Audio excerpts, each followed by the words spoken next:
ikaze ku murongo mugari Habijit Nduba TV. Uyu ukaba ari umurongo mugari ubagezaho ibitekerezo ndetse n'ibiganiro byinshi bikubiyemo ibyagufasha kwiteza imbere ntibikiri inzozi. Rero turagira ngo dukurikire. Murabizi ko tunyuzeho amasomo y'indimi zitandukanye. Tuba tubafitiye gahunda nyinshi cyane zatuma mwiteza imbere kandi mugahindura ubuzima bwanyu igihe bigoranye. Rero niba uzi ko ufite ikibazo cyo gutera imbere cyangwa se ukaba ufite amafaranga warabuze ikintu uyakoresha, warabuze umushinga wayashoramo, dukurikire kuri Habijit Nduba TV. Kora subscribe, like, share na comment, ubundi tujye twibanira mu biganiro byose maze urebe inyungu zahagirira. Aha ni ahantu hagari dutangira ibitekerezo. Uyu munsi twaba tubazaniye rero business z'abakire, z'abagaga, za business zikorwa koko n'abantu bagafasha. Harimo business zijyanye n'ubutwazi bw'ibintu mu mazi, ukoresha amato, ukaba washora mu mato ukajya kwerekeza ahantu hari inyanja cyangwa se hari ibikorwa bijyanye n'amato, akaba ariho ushobora gushoramo, hanyuma ukareba ukuntu winjiza agatubutse binyuriye mu mato. Ahangaha ushobora kujya utwara ibintu by'abantu, ugatwara abantu, ukambutsa abantu. Ahangaha rwose amafaranga wayafata ndetse ukaba umuherwe. Washoramo ugakora kampani, ukagura amato menshi maze ukiteza imbere ku buryo bufatika buremereye buri ku kigero cyiza, ndetse ugaha n'abantu benshi akazi. Murabizi ko turi abashomeri muri bino bihe. Hari indi business yo gukora ahantu abantu biyakirira, bagasohoka bakaganira, ukubaka neza, ukahubaka utuzu two kwicaramo tumeze neza, hanyuma ukagira aho bakirira ndetse ukaba ufite n'amashambure makeya wenda ku buryo abantu bananiwe bashobora kubona aho baruhukira kugeza batashye. Rero icyo gihe ushobora kwinjiza amafaranga menshi cyane uramutse ufite ahantu wakirira abantu bakundana, by'umwihariko abantu bakundana cyangwa se bafite ibintu bashaka kuganiraho batuje. Aho hantu hawe hakaba ari ahantu hatuje hiyubashye. Icyo gihe ushobora kubona amafaranga menshi. Reka turebe uramutse utoje abana, uramutse ufasha abana, ugashinga nk'amashuri, ishuri ryigisha abana ariko ugashyiramo ibintu bijyanye n'iterambere ryiza rizima. Urugero, ushobora gushyiramo ibintu byo kuzamura impano z'abana, ugashyiramo kuba wazamura impano zitandukanye abana bafite. Ahangaha ushobora guteza imbere impano z'abana kandi nawe ukabona ku mafaranga ukiteza imbere. Bantu mudukurikira kuri Habijit Nduba TV, reka tubabwire tuti imishinga yo irahari. Hari umushinga rwose ushobora kuba ugurishirizamo imyenda, ukagurisha imyenda imwe myiza koko myiza ifatika, ukajya wemera ukanayizana hanze. Imyenda imwe iri top, imwe ugurishaho ukabona ari imyenda mizima yambarwa n'abantu bafite amafaranga. Ugakora iduka ry'ibihenze. Icyo gihe ushobora kubona amafaranga menshi cyane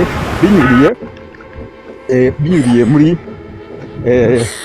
ya business yawe yo gucuruza imyenda.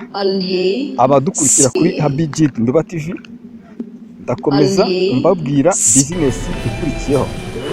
Business ikurikiyeho ni business yo kuba wakwakira abantu, ukabahuriza hamwe, ukabahereza serivisi aho baganirira.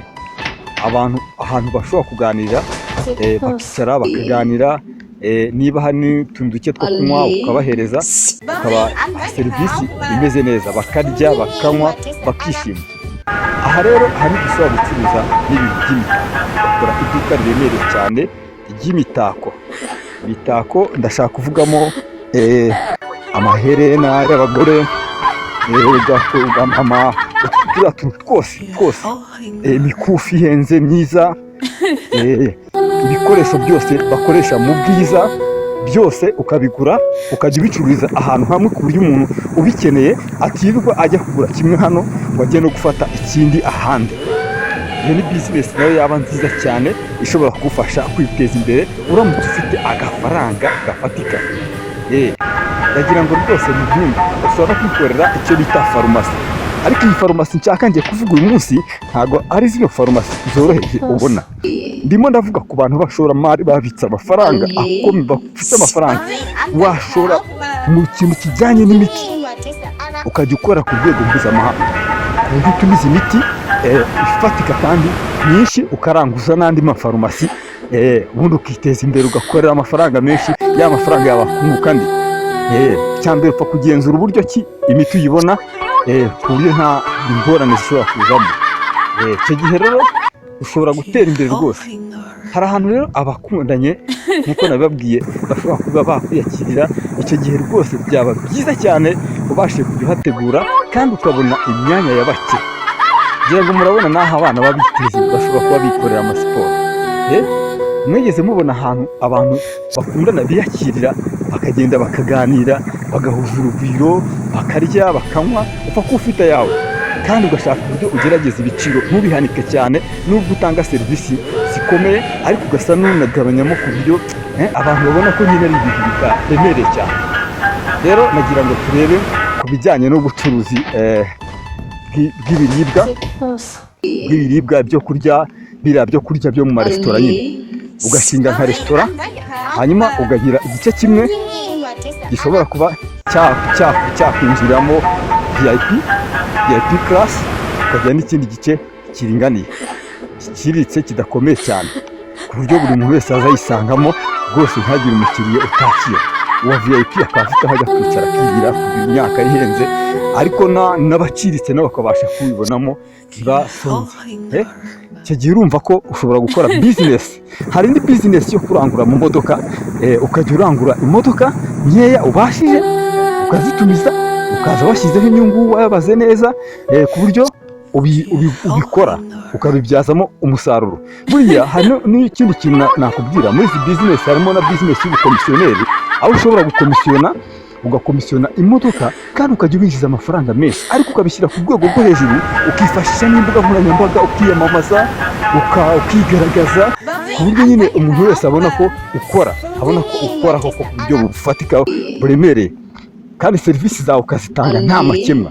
Icyo wumvikanye n'umuntu akaba ari icyo, nta buryarya, ugakora business isukuye imeze neza izira umwanda, izira icyo, izira guhemuka. Icyo gihe ushobora rwose kuba watera imbere cyane, amafaranga yaho kugira ngo ugende uyabike hariya muri banki gusa nta kintu kinamara, ukayabyaza umusaruro. Si byiza kubika amafaranga gusa utanayakoresha. Amafaranga aba meza iyo akoreshejwe akomeza yunguka andi. Rero hari ibintu bijyanye no gufasha abakerarugendo. Uramutse ubashije kugura nk'imodoka ukazigura wenda niba ari zingahe, ugashyiraho gahunda yo kujya utembereza abantu aho bashaka kujya. Kiriya kintu ni cyiza cyane, ugashyira ukabyamamaza, bigahera muri karitsiye bikazagenda bisatira n'andi makaritsiye kugeza igihe umenyekanye, noneho ukajya ushobora kuba watwara abantu ubavana mu makaritsiye ubajyana mu yandi, mu rwego rwo kubafasha muri transport. Rero hari ibintu bijyanye na papeteri, yo ku rwego rwo hejuru, aho ushobora kuba wajya uranguza ibitabo, uranguza amakaye, ukaranguza ibikoresho byose uzi bikora mu bijyanye no kwandika, amakaramu, impapuro, ibitabo runaka, ese buri kintu depurikata, buri kintu cyose kijyanye, ibyuma bikata impapuro, ibitera amagarafezi byose ukarangura ugashyira hamwe, hanyuma ukabikora gutyo. Abadukurikira rero turabashimira cyane, mukomeze mubane natwe twiteze imbere.